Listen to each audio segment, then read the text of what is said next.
Hi guys, so we're taking the Ducati out for a quick ride. Been very busy, 2 linggo na hindi nagamit. But what we're actually doing is I'm gonna give a test on we're now using the Insta360 X4. Nabenta ko na yung X2, yun nga lang. Parang 12,000 ko na lang nga nabenta. Pero so I'm using now the X4. Let's give it a try. I'm also trying a different mount now para ma-extend ko yung stick sa likod.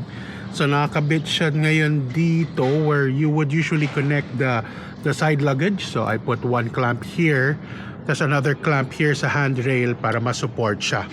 And then you can extend this. Ayan. Okay, so we're going to test it out now. If it's better. Pero I think what makes this camera better is pag medyo low light eh. Ngayon sa tingin ko ngayong hapon hindi pa masyado. Tsaka ang dumi ng motor.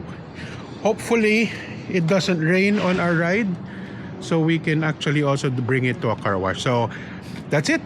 We're just gonna add some footage here from the Insta360 X4. Okay, see you.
Okay, so inabot tayo ng ulan.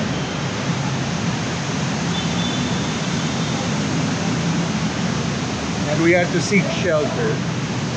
One thing I found out, the premium lens guard is not rainproof.